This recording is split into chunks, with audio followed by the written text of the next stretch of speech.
let's talk about this phone yet again.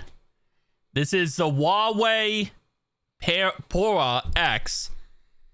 And a lot of people now are speculating this actually might be what the iPhone ends up looking like. And Apple might just kind of copy and paste this phone, but with their own little special touches on it, right? Obviously, it's not going to be one for one, but it's going to be very similar to what this phone looks like. And I'll be honest, it would actually make a lot of sense. Again, you know, the point of this phone right here is to look like a small tablet or an iPad mini. That's the whole point, right? It's like a miniaturized iPad mini. And I feel like when Apple does come out with their foldable phone, flippable, I have to use that word interchangeable because right now it's speculated it's going to be a fold, 12.6 inch inside display, but you never know with Apple. And also reports, I think this could be a cool concept, you know, kind of branch the middle section here between foldable and flippable.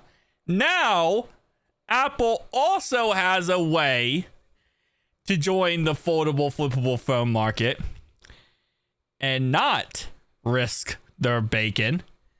And that would be by joining Huawei. I'm not sure if they're going to, and I highly doubt they will in the end. Don't get me wrong.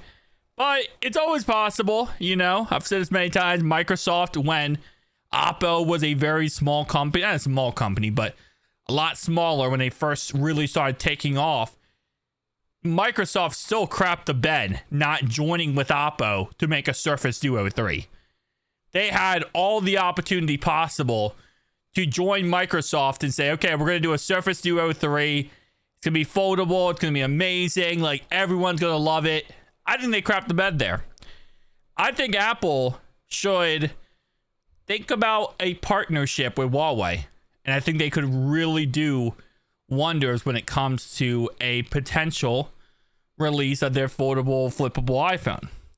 Nonetheless, though, if they don't, they, again, like I said, could very possibly copy this phone. I don't know how I feel about it. I still feel like this phone looks like a passport. It looks like someone took a regular foldable cell phone, put it in the wash machine, shrunk it down 2 sizes, and expanded it. Which isn't a bad thing. It's just weird looking. Which, it kind of reminds me of like a shrunk down Surface Duo 1 or Surface Duo 2, but with a foldable inside display. I don't know. It is a weird concept, and I love the weird concepts, don't get me wrong, obviously. The weirder the concept, the better, in all honesty, but I'll be interested to see what Apple comes out with, because Apple usually surprises us with stuff they release. I'll say it like that. See you guys next one, though. Peace out.